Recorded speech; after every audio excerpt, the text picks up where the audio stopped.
Villa Ángela, Chaco. De ahí, a la edad más o menos de 12 años, mis padres me trajeron para Buenos Aires, a donde viví en Escobar, un lugar que se llama Maquinista Sabio. Está a 20 kilómetros de Escobar.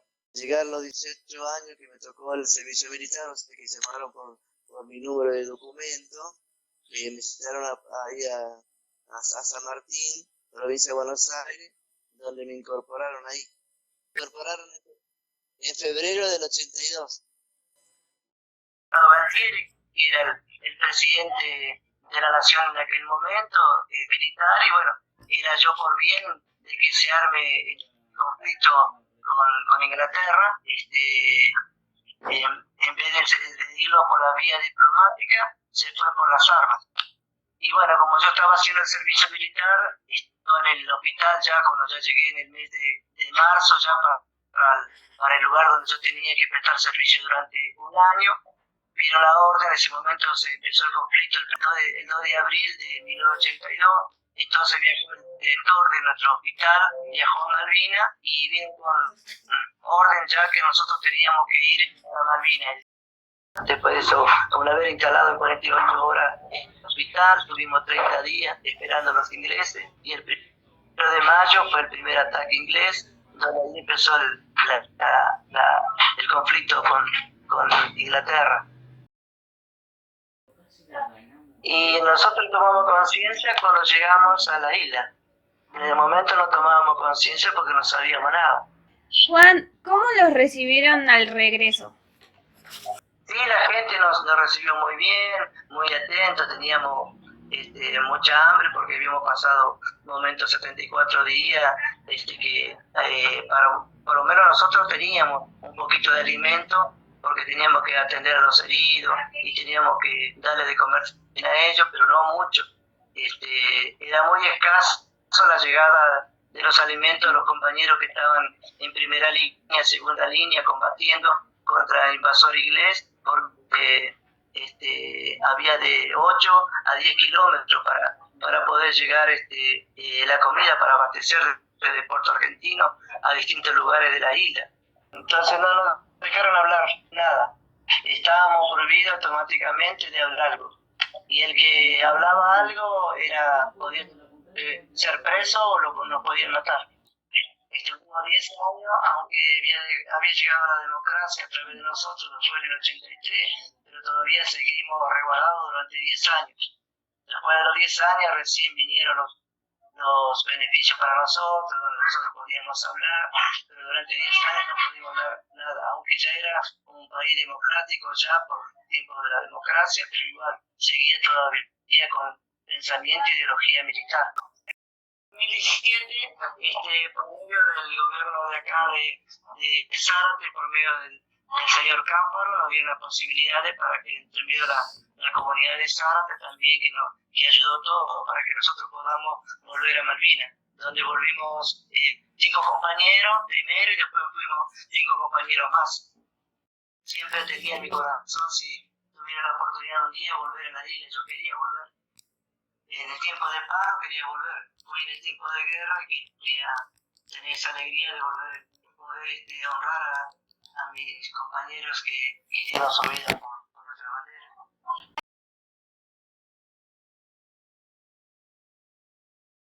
¿Qué edad tenías cuando se produjo la guerra de Malvinas? 18. ¿Y qué hacías en el momento?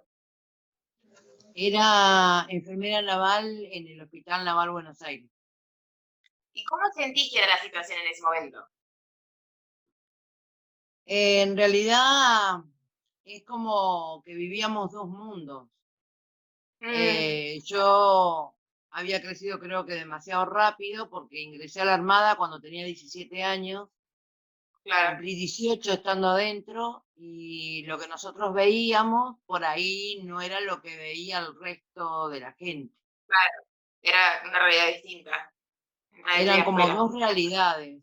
Sí. Nosotros que estábamos adentro con el personal militar, lo que nosotros nos decían los oficiales es que hacía un año, fuera lo que a mí me dijeron, que ellos tenían una lista de toda la gente que iba a ir a Malvinas. Porque yo tenía 18 años, 19 en realidad casi, estaba embarazada y a mí me convocan para ir a Malvinas estando adentro del hospital naval, porque yo era supuestamente todo el personal militar y civil de adentro estaba preparado como para una guerra. Y mi nombre estaba en la lista desde hacía un año. Yo estando embarazada, estaba de 6 meses más o menos, una cosa así, hice igual el curso, se llevaron a todas mis compañeras enfermeras, militares y civiles, se las llevaron a Malvinas, y yo quedé porque estaba embarazada, porque me acuerdo que un oficial me dijo, oh, Rodríguez, ¿usted ahora se le ocurre embarazarse? Justo ahora. Y yo le pregunté que por qué me preparaban aún estando embarazada. Y me dijo textuales palabras. Yo trabajaba en cirugía, era personal de quirófano. Que yo era un material necesario para la Armada. Y que que como esto se había planificado hace un año atrás, entonces mi nombre estaba en la lista porque no estaba embarazada. Y entre mandar un personal con hijos y una soltera, mandaban una soltera. Pero por eso digo que para mí, por lo que ellos me dijeron, hace un año que tenían los nombres de todos los que iban a ir. ¿Realmente preparados para ir a la guerra? No. Los soldados que había en Malvinas tenían mi edad. Por lo que nosotros veíamos, la gente, los conscriptos que ingresaban, porque adentro del hospital había conscriptos, hacían pocos meses que habían ingresado. Algunos, los que ingresaban, por ejemplo, al hospital naval, generalmente eran los conscriptos que iban a la facultad, que habían prorrogado su ingreso a las universidades, eran los hijos de los militares, esos iban a parar a hacer la conscripción adentro del hospital naval. Y esos chicos no estaban preparados, ninguno.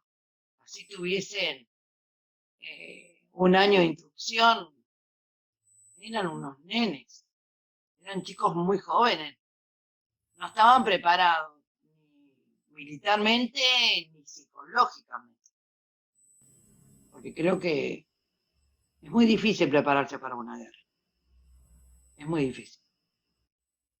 Pero lo que pasa es que la voz, el vocero era Malvinas la recuperamos. Por eso vamos, por la patria. Y con eso les lavaban la cabeza. Y había chicos que habían ingresado hacía un mes. ¿Qué pueden saber? No, un horror. A mí, estando embarazada, fue un horror que me prepararan igual. Cuando yo pregunté, yo lo primero que pregunté, ¿por qué me convocan a mí? Bueno, me habían dicho que hace un año que estaba en la lista para ir. Iba a ser la primera mujer que ingresara al buque General Belgrano, porque el buque General Belgrano que se hundió estaba lleno de hombres, no había mujeres. Yo soy de la primera promoción de enfermeras de la Armada. Dentro de esas enfermeras había civiles y militares. Yo iba a ser militar y por el tema que no veía bien y no usaba anteojos, no fui a Puerto Belgrano, que era el lugar donde nos instruían cuando ingresábamos. Pero soy de la primera promoción de enfermeras navales, mujeres. Iba a ser la primera mujer que ingresara al General Belgrano porque yo tenía capacitación en quirófano. Había sido el segundo promedio de la promoción, entonces pude elegir dónde ir el día que me recibiera. Y elegí quirófano. Y me dijeron que si la guerra estallaba el continente, yo vi todo. Vi cómo aprovisionaban los barcos desde Valparaíso, vi los radares cómo se movían en el océano. Todo eso nos mostraron cómo movernos adentro del barco, cómo movernos en tierra, cómo determinar o señalar un cuerpo, cómo defendernos en las tiendas de campaña. porque era lo mismo ser mujer o ser varón, que en realidad nosotras no nos miraban demasiado bien porque éramos mujeres, éramos las primeras entre tantos hombres. Me dijo, si esto estalla el continente, porque estaban avanzando por el sur de Chile, si esto estalla el continente, a usted la vamos a mandar igual, usted va a tener su hijo en Malvinas y remitiremos su bebé a algún familiar acá en Buenos Aires y usted se quedará peleando en la silla. Esa fue la respuesta. Qué fuerte.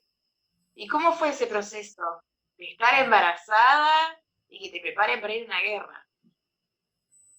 Yo en ese momento yo estaba dentro del quirófano y me sacaron de quirófano por el tema de los rayos los últimos meses. Nosotros teníamos 45 días antes del parto y 45 días después. Y yo traté de estirar la licencia hasta los 8 meses, para tratar de estar después 2 meses más de licencia. Pero cuando vos estás en guerra, todo el personal civil y militar de una fuerza no te deja mover de la base a más de 50 kilómetros.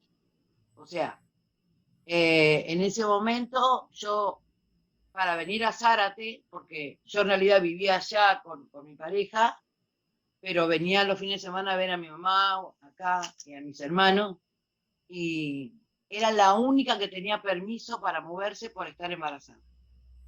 Pero en cada comunicado que salía en la televisión, que decían comunicado número 1, todo el personal civil y militar de la fuerza debe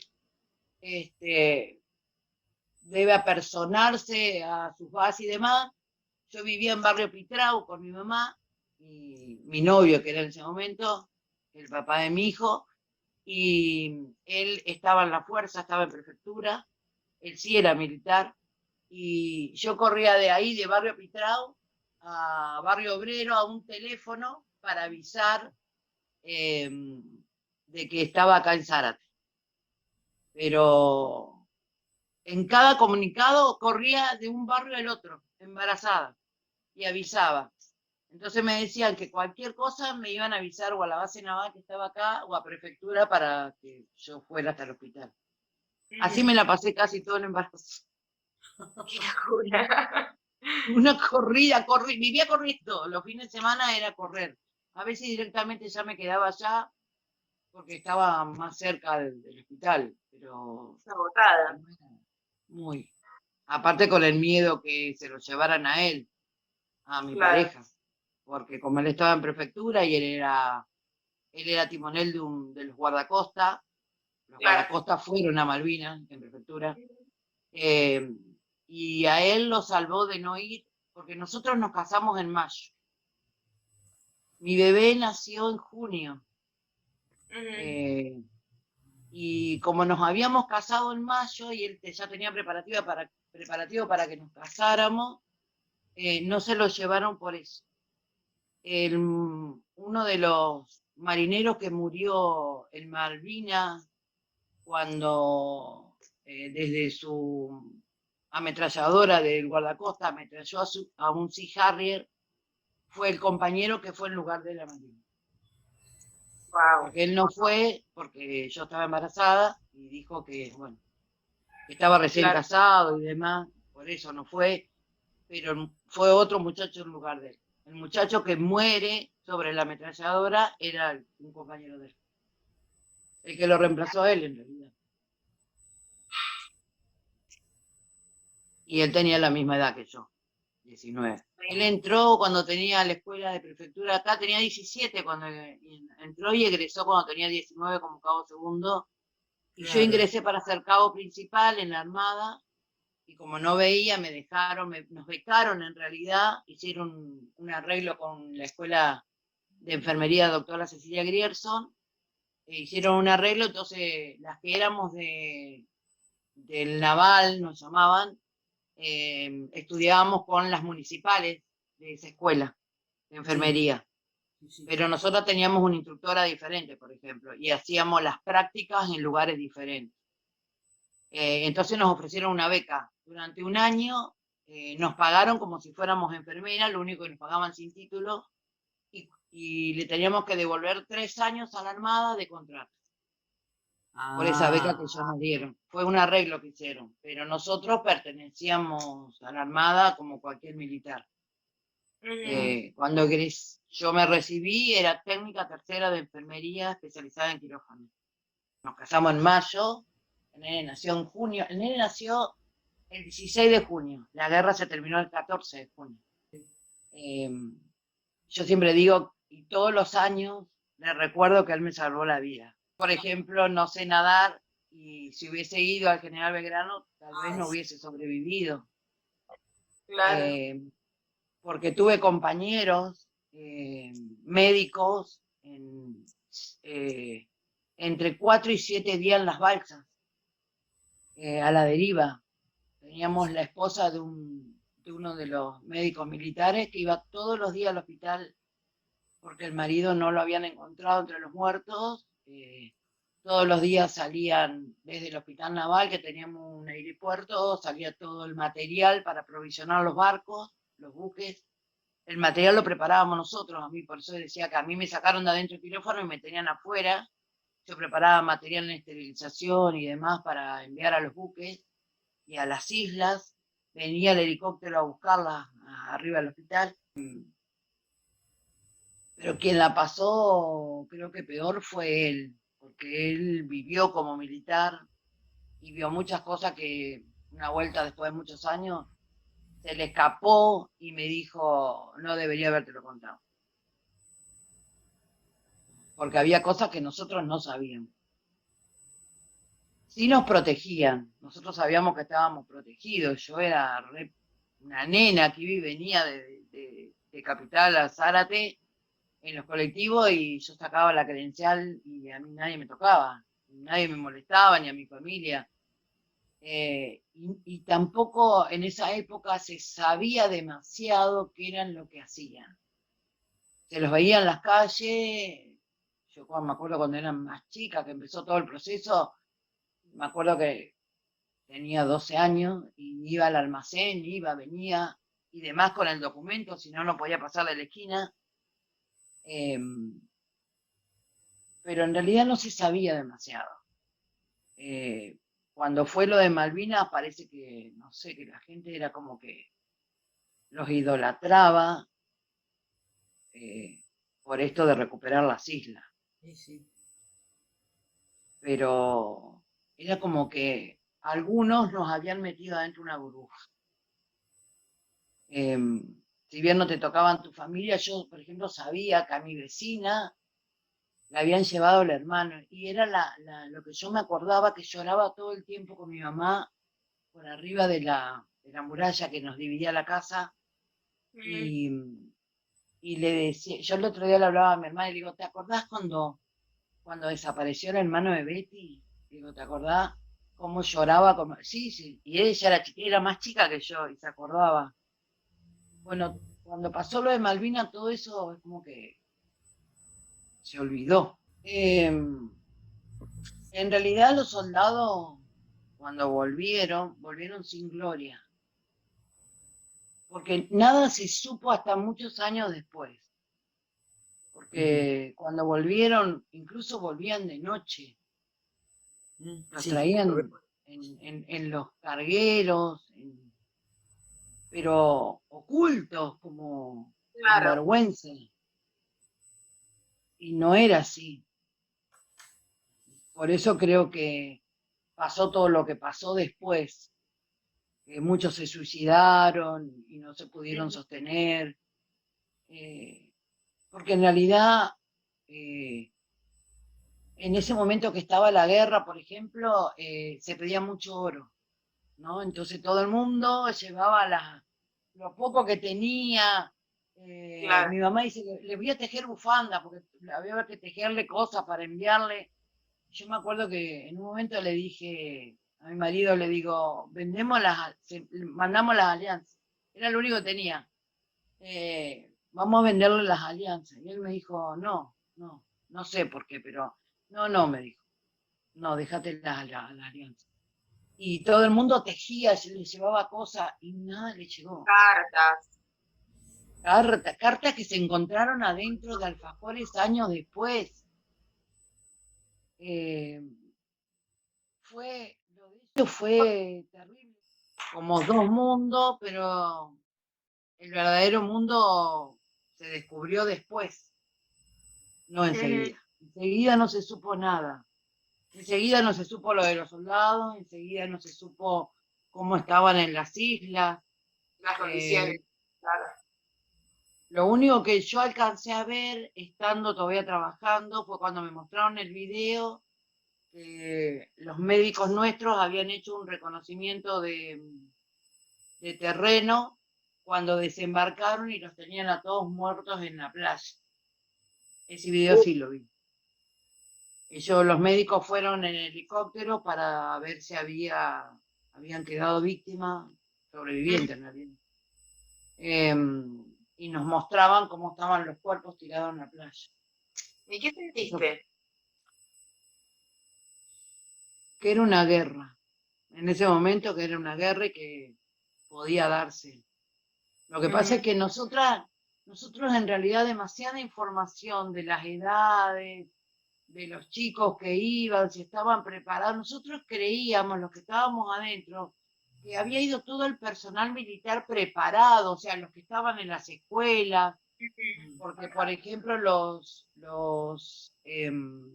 oficiales, muchos de los que fueron, eran los de cuarto año del Colegio Militar de la Nación, los que se estaban por recibir de oficiales. Entonces ellos sí tenían capacitación y ellos habían estudiado para eso, igual que de las escuelas navales y todo más. Nosotros creíamos eso, que había ido todo el personal militar, pero el preparado, no el conscripto. Eso no lo supimos hasta muchísimo tiempo después. Eso se lo ocultó al pueblo. Ellos no hablaban de conscriptos. Ellos hablaban personal militar. Igual militar, pensás, el militar de carrera que estudió sabiendo que si había una guerra tenía que ir a defender a la patria. Eso sabían. Pero la realidad no la teníamos tan clara, ni siquiera lo que estábamos adentro. Sí sabíamos cosas que, por ejemplo, otros civiles no lo sabían, eso sí, o sea, cómo iban siendo los movimientos, el tema de aprovisionar a los barcos, de aprovisionar al continente. A nosotros íbamos ganando nosotros, supuestamente. El pueblo iba ganando, la gente que fue a pelear. Pero todo lo que se ve en los documentales ahora y todo lo demás, no se vio enseguida. Y en ese tiempo, ¿qué se pasaba, por ejemplo, en la televisión, en los diarios y los medios? Se quedó tan que sí, que fuimos porque éramos valientes, porque las islas son nuestras, y porque le íbamos a recuperar, y mostraban eso cuando salían de los cuarteles, o salían de las bases, o salían los aviones de Córdoba, que fueron lo mejor que tuvimos. Esos pilotos dieron su vida por las islas. De eso sí podemos sentirnos orgullosos de ver cómo piloteaban y cómo manejaban todas las situaciones. Después nos enteramos de todo el maltrato que tuvieron los conscriptos, los soldados. Sí, eso nos enteramos, pero mucho después. Pero para el pueblo, en realidad, por todos los documentales, las entrevistas que pasaban, era todo el tiempo eso. Te hablaban todo el tiempo de Malvinas. En realidad te lavaban la cabeza, vos decías, qué bien que están los chicos, vamos a seguir tejiendo bufandas, vamos a tejerle. Bárbara. Sí, viste, vamos a tejerles todo, porque la gente se reunía a hacer eso. Se reunían en las casas, se reunían en las plazas, en los clubes, a tejer para ellos, para los soldados. El pueblo en esa época y en esta sigue siendo maravilloso y solidario. Lo sigue siendo. Pero claro, no sabían la verdad. No sabían que a esos soldados no les llegaba nada. Que si los podían estaquear por algo que no hicieron bien, los estaqueaban. Pero eso cuando nos enteramos, mucho después. Para vos, ¿cuál es el motivo verdadero de la guerra de Malvinas? Tapar lo que estaba pasando. ¿Cómo tapás las desapariciones, las torturas, todo lo que pasó, con qué hecho importante lo tapás. Era demasiado grande lo que estaban haciendo. Incluso lo que vivimos en el Mundial 78, porque uno estaba centrado en eso. Claro. Mirá los soldados cómo están, y mirá cuántos salieron, y mirá cuántos van, y mirá que vamos ganando, estábamos así, era como cuando se vive el Mundial. Me acuerdo de esto, porque fue como un sellado, los que vivimos esa época, cuando el gobierno militar tomó, yo tenía 12 años, fue como un sellado en nuestro cuerpo, quedó como un sello y no te podés olvidar. Yo cada año que pasa, en esta época yo me angustio, porque no me puedo olvidar, no me puedo olvidar. Y lo que quisieron hacer conmigo, mi hijo no era una cosa para mandármela en un avión. Lo único bueno que se rescata dentro de todo es que los mismos oficiales que había ya ingleses les decían que nunca habían visto tanto valor en chicos tan jóvenes, tanto valor. Porque lo que esos chicos soportaron adentro de los pozos con agua, con los pies engangrenados algunos y con el fusil para defender a su patria en las manos, tenés que amarla demasiado. ¿Y qué pensás que se podría haber hecho? Del todo. Con ellos en el poder, nada. Con ellos en el poder no se podía hacer nada. La gente que dio su vida enfrentándolos, no las vimos más. La gente que se enfrentó a ellos, no las vimos más. Mujeres que había en la Fuerza Aérea, que salen en la foto. Ahora, desde que tuvo Cristina, las levantó porque estaban ocultas. Ellas también fueron parte de un proceso. Entonces hablan de ellas, pero no hablan de mis compañeras que también fueron. Nosotros fuimos las primeras mujeres. Y algunas estuvieron en los campos y otras en tierra. En los campos donde estaban las carpas, donde estaban toda la parte de sanidad en el campo de combate. Fue muy duro, pero hay muchas cosas que uno se entera después. Mucho después. Cosas que siguen aún saliendo a la luz muchos años después. Y que nos duele. Porque uno a veces dice, ¿por qué no hice algo? No podíamos, estábamos atados de pies y manos. Pero ya les digo, esto fue una pantalla. Fue una pantalla para taparlo, porque se les hundía el barco eso en realidad. Cuando salió lo de Malvinas, se les hundía el barco a los militares. El poder se estaba debilitando. Porque empezó a salir un par de cosas, los desaparecidos, por ejemplo, que nadie no entendía, ya no era 1, 2, 3 que desaparecían. Desaparecían compañeros nuestros de la escuela, por ejemplo. ¿Qué les dirías vos, desde todas tus experiencias y todo lo que pasaste, a los que vinieron y a los que ya no están? Bueno, a los soldados agradecerles, porque ellos fueron poniendo el corazón. Porque el argentino aparte es así.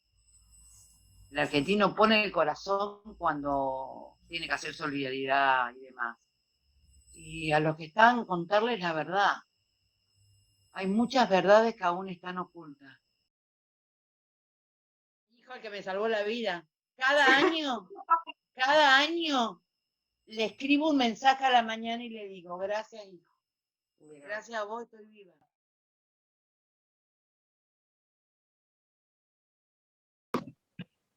¿Qué edad tenías en 1982 cuando se produjo la Guerra de Malvinas? Cuando empieza la Guerra de Malvinas yo tenía 17 años y estaba cursando el último año de la secundaria. Hacía poco que había empezado quinto año. Personalmente tuve mucho temor porque mi papá era suboficial del ejército.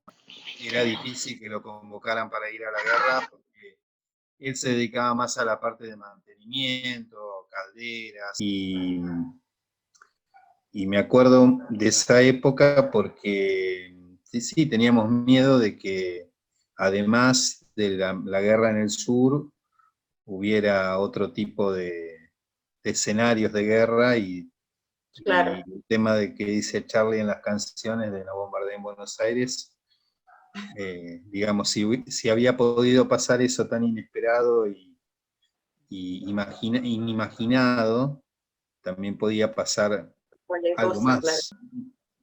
Habíamos zafado por muy poco, porque había chicos de 18 años que estaban haciendo el servicio militar Claro. con un año más y fueron al sur, y nosotros teníamos 17 y nos salvamos por poquito.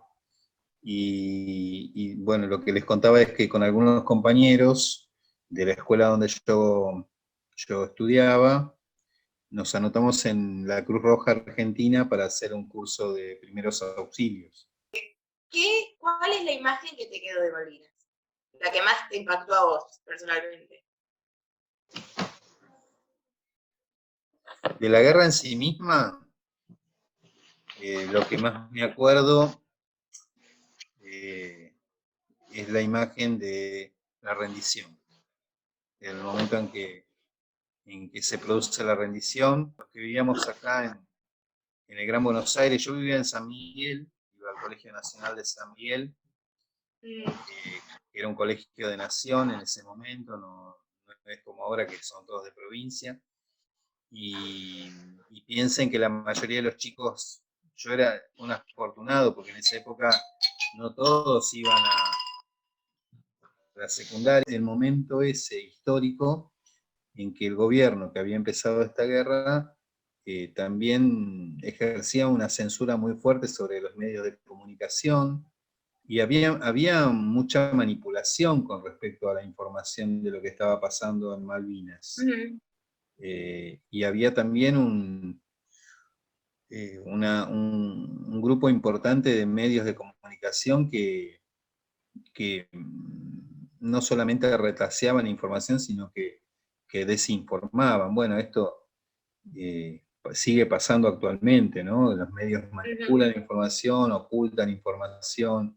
Durante varias semanas aparecía esta idea de que vamos ganando la guerra, un cierto triunfalismo. De hecho, esos medios de comunicación estaban colaborando con el gobierno militar e intentaban justamente uno de los propósitos principales, que era que el gobierno militar pudiera pervivir en el tiempo, porque Malvinas fue eso, el intento desesperado de los militares por conseguir perpetuarse en el poder. Lo que más me acuerdo es cuando se rinden las fuerzas argentinas, y una sensación de angustia, de tristeza que no me lo olvido. Después fue terrible cuando empezaron a aparecer otras imágenes, y una muy impactante fue la del hundimiento del ala General Belgrano. Y un darse cuenta de que era muy difícil que se pudiera ganar una guerra contra un país que tenía, además de una tradición imperialista muy larga, un poder tecnológico militar muy, muy fuerte, ¿no? Yo me acuerdo que a pesar de que no estaba muy entrenado en el tema de lo que es la política, porque toda mi escuela secundaria fue durante el proceso, y digamos, la educación que recibíamos era una educación para desmovilizar a los ciudadanos, para que no participen. Se puede comprender, esto ya es más personal tal vez, ¿se puede comprender lo que pasó en Malvinas sin tener en cuenta que estábamos en una dictadura? No. No se puede considerar por separado, son dos cosas relacionadas totalmente. En el año 82, digamos, lo que nos estaba mostrando era que había un gobierno que estaba utilizando un reclamo histórico para un fin de seguir en el mando. El gobierno militar estaba muy golpeado tanto en el frente interno, en cuanto a la legitimidad que tenía para los argentinos, como desde afuera. Desde afuera estaba en jaque por un montón de cuestionamientos que había en referencia a los derechos humanos. La única forma que vieron ellos fue esa, tomar como bandera ese reclamo histórico de la soberanía sobre Malvinas y usarlo en una guerra. Es evidente que en un gobierno democrático la vía de reclamo siempre es la diplomática. Matar a los propios ciudadanos en un conflicto bélico para el que no estás preparado y sin planificación, siguiendo la misma línea de análisis de lo que fue la dictadura, donde las vidas humanas pasaban a ser números o a ser, digamos, de los desaparecidos a los que mueren en la misma guerra y a los que después de la guerra murieron también, ¿no? Los argentinos tenemos una gran dificultad para entender qué es lo valioso, ¿no? Porque hay una idea de entender la argentinidad que se basa estrictamente en lo territorial, ¿no? Y bueno, otros no pensamos de esa manera y creemos que la vida humana es irreemplazable y es un valor más prioritario, si se quiere, sin desmerecer, ¿no? Todo lo otro también apoyamos, por supuesto, que las Islas Malvinas sean argentinas y vuelvan a estar bajo jurisdicción argentina, pero siempre pensando en que lo más importante y lo soberano es el pueblo, ¿no? Bueno, y después de Malvinas habría que decir que la guerra fue el detonante que hace finalizar la dictadura, ¿no? Termina con la poca legitimidad que les quedaba. Y eso da lugar a que se pueda empezar a trabajar para el regreso a un sistema democrático. Que eso también es un recuerdo muy interesante que tengo porque coincide con el final de mi escuela. Después de la guerra en la escuela empezaron los cantos, las manifestaciones nuestras, el empezar a hablar de otras cosas de las que no se hablaban, el pedir que hubiera centro de estudiantes en la escuela, una serie de cosas que muchos seguíamos con expectativa, ¿no? El tema de los partidos políticos reclamando la fecha de elecciones, el último tramo del gobierno militar que ya Galtieri no comandaba, y que dio lugar a la transición a la democracia. Hay una mirada así de épica, digamos, que tiene que ver con esto que yo decía, ¿no? Del nacionalismo, de poder restaurar ese orden que se rompió en el siglo XIX cuando los ingleses se quedaron con las islas, ¿no? Y sí, a veces el hecho en sí mismo, mirar nada más que eso, que la toma de Malvinas el 2 de abril, y no ver el proceso, no ver qué lleva esa decisión del gobierno militar, no ver qué consecuencias trae luego. Digamos, uno ve el árbol y se pierde el bosque ¿no? Porque nadie niega que hubo actitudes valientes y personas que pusieron su vida en peligro para que eso pasara, pero ver en perspectiva significa tener una mirada, un horizonte más amplio para mirar, ¿no? Y no quedarse solo en eso, porque si la historia solamente se basara en hechos individuales,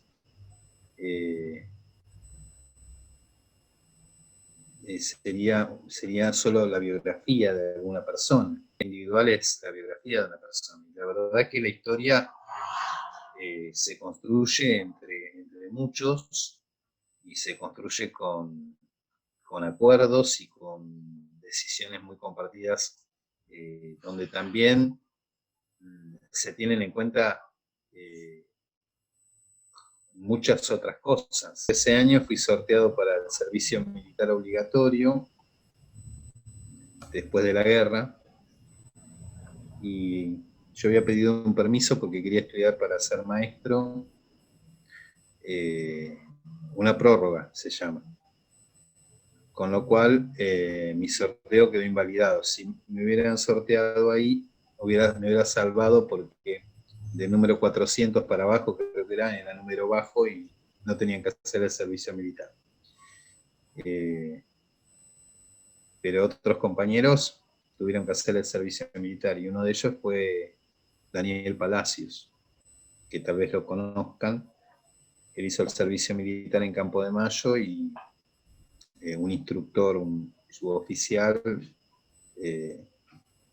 lo golpeó y no se sabía que él tenía además un problema de deficiencia renal y terminó muerto. Un compañero de la escuela, ¿no? Cosas, ¿no? Después tuve que hacer el servicio militar.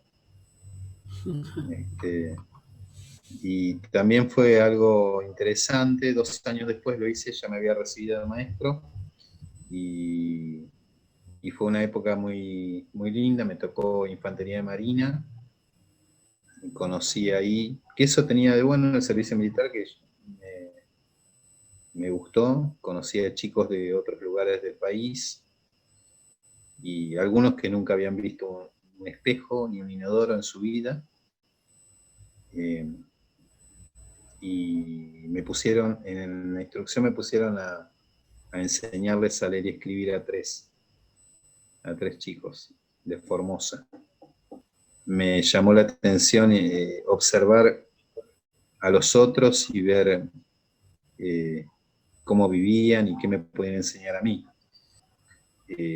Yo digo, fue una época de quiebre para mí personalmente, pero también creo que para la Argentina, ¿no? Lo que era la Argentina hasta ese momento. La guerra de Malvinas fue una bisagra. Empezó otro tiempo y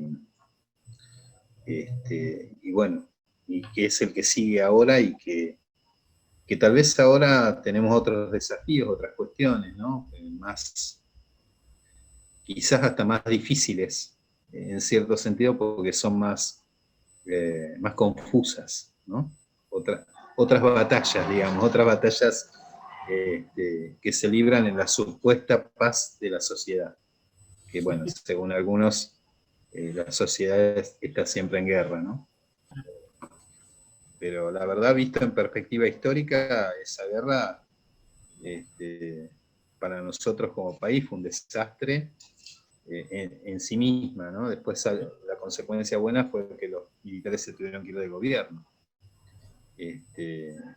Y bueno, y digo, además de todas las víctimas en la guerra, después de la guerra, las situaciones de violencia dentro de las mismas Fuerzas Armadas contra conscriptos, bueno, una serie de cuestiones, la ayuda que nunca llegaba, ¿no? Esas cosas, las colectas que después iban a parar a negocios, ¿sí? Porque hubo distintos eventos para recaudar ayuda o cosas para los soldados, y después esas cosas no les llegaban a los soldados. ¿Qué, Florencia? No hay más preguntas. ¿Se acabaron las preguntas? Sí. Bueno, cuéntenme en dónde están ustedes, Florencia, Melanie, ¿qué están cursando? Estamos cursando comunicación. ¿Pero en qué año están? En cuarto. ¿Todos están en cuarto? Sí. Sí. ¿Sí? Claro. ¿Y Diego, que no se lo ve? ¿También es de cuarto? Sí, también está con nosotros. ¿Son todos de cuarto? Sí. Él está en sexto. Bueno, para mí es una alegría que ustedes estén haciendo investigación sobre una época tan interesante. Puede más la indiferencia de tu gente que la bala más voraz del enemigo. Me pregunto qué pasaba por la mente del infame que te estaqueaba en el frío. Te sacaron de lo hondo de la selva o de algún potrero ingenuo y olvidado. Te sacaron de tu casa y sin abrigo. Te largaron en el viento surhelado. Te entregaron armas que no conocías, que con suerte cada tanto funcionaban. En un hoyo que cavaste repetías las canciones que creías olvidadas. No sabías que era sentirse tan lejano, ni que el hambre se comiera tus entrañas. Solo estaba la mirada de un hermano, con la misma incertidumbre en la mirada.